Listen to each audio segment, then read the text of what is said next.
Magandang araw mga kaibigan.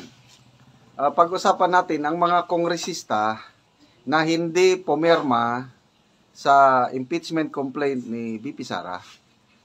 Total of 91 kongresista na karamihan sa kanila talagang maprinsipyo. Talagang alam nila kung ano yung talagang issue at hand. Kaya karamihan sa mga pumirma talagang mahal nila ang mga Duterte. Kaya lang may mga pumirma na alanganin. Okay? Hindi sila pumirma. But hindi nangangahulugan na pabor sila kay VP Sara. So, nakakapagtaka, bakit hindi sila pumirma? So, yun ang talakayin natin. Klaro, sa kanilang mga recent statements, anti-Duterte sila. So, expected na dapat pumirma sila sa impeachment. Nakakapagtaka, bakit hindi sila pumirma? So, sino-sino itong mga kongresista na hindi pumirma at nakakapagtaka ang kanilang dahilan. Okay, unahin natin sa party list. Si Congressman Erwin Tulfo. Alalay ito ni Speaker Martin Romualdez. Nagsalita minsan si Congressman Erwin Tulfo. There is a preponderance, yung dami ng ebidensya na dapat na siyang ma-impeach. May ganyang statement siya So, talagang yung mga previous statements niya, gusto niyang ma-impeach si VP Sara. Nakakapagtaka dito sa listahan na inilabas ni ArcLight. I hope tama itong listahan na inilabas, pinos ni ArcLight. Isa si ACT-CIS Party List Representative Erwin Tulfo na hindi pumirma. Pati yung kasama niyang representative ng ACT-CIS, si Congressman Edvic Yap, hindi rin siya pumirma. So, bakit hindi sila pumirma? Pag-aralan natin mamaya. Next, si Congresswoman Migs Nograles ng PBA Party List.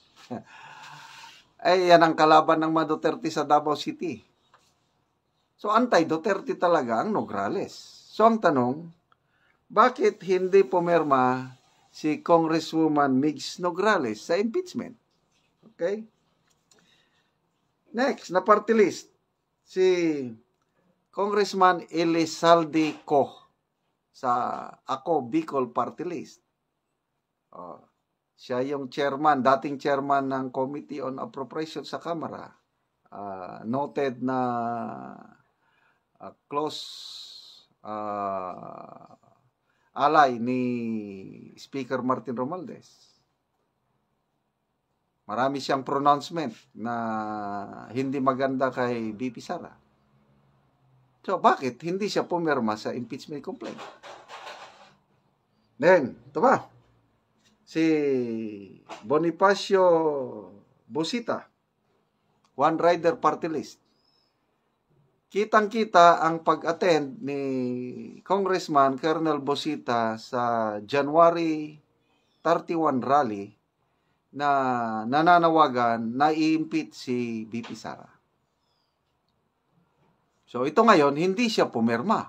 Bakit pa siya mag-attend ng rally calling for the impeachment of VP Sara, tapos pagdating sa pirmahan, hindi siya pumirma? Okay, meron pa. Mga regular congressman o congresswomen sa Luzon, ang pamilyang Revilla. Okay? Sa Cavite, Ramon Jolo Revilla III. Lani Mercado Revilla, Cavite. So, Lani Mercado, asawa ni Senator Revilla. Ramon Jolo, anak. Klaro kayo, ang mga Revilla, pro Marcos. So, nakakapagtaka, bakit hindi sila pumirma? Then next, Marie Bernadette Escudero, Sorsogon. Escudero, Senate President. Bakit hindi pumirma? Joey Sarte Salceda Albay. Malapit ito kay Speaker Martin Romualdez. Hindi na pumirma. Ito, klaro. Angelo Marcos Barba, Ilocos Norte. Barba, yung babaeng kapatid ni late President Marcos Sr. So, ito si Angelo Marcos Barba, siguro anak ni Mrs. Barba. Ilocos Norte. Marcos. Bakit hindi pumirma? So, yan ang tanong. Bakit hindi sila pumirma? Ano sa tingin nyo? Siguro, ito, opinion ko na lang ito. Analysis ko na lang. I might be wrong. Akin lang. Ang dami ng pumirma 215, sobra-sobra na. So, hindi na kailangan ng additional pang pirma. So, posible na tinatawag na playing safe. Kasi nga, baka, alam mo na, yung rest back ng mga nagmamahal sa mga Duterte, lalo na kung re-electionist sila. Okay, si Congressman Busita tatakbong senador. So, inisip niya siguro na wag siyang pumirma para hindi magalit ang mga nagmamahal sa mga Duterte, lalo na sa Mindanao. Okay. Sumama naman siya sa rally. May picture siya, may nakita akong footage Ito pa si Congressman Erwin Tulfo, yung ACT-CIS. So, baka again, opinion ko lang ito, playing safe sila na wag na lang pumirma para hindi ma-antagonize ang mga nagmamahal sa Duterte at kailangan nila ng boto. So, correct me if I'm wrong. So, yun lang ang aking opinion tungkol sa bagay na ito. So, mga kaibigan, salamat sa inyong panonood palagi sa ating mga videos. Namo-monetize tayo dahil sa inyong panonood at ang ating sweldo sa YouTube, tinutulong natin sa Tribong Talaandig sa Bukidnon. Namimigay tayo ng libreng yero at pako para ang mga Tribong Talaandig, yung mga walang bahay, nakikiipon lang sa kanilang mga magulang makapagpatayo ng sariling bahay.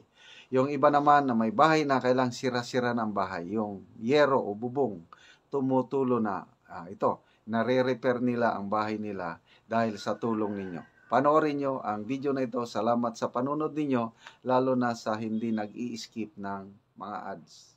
Mauna ni ang balay diri sa Tabok o akong lantawon si Uncle nga nagkuan siya nag-atop na gyud in town, nagaulan na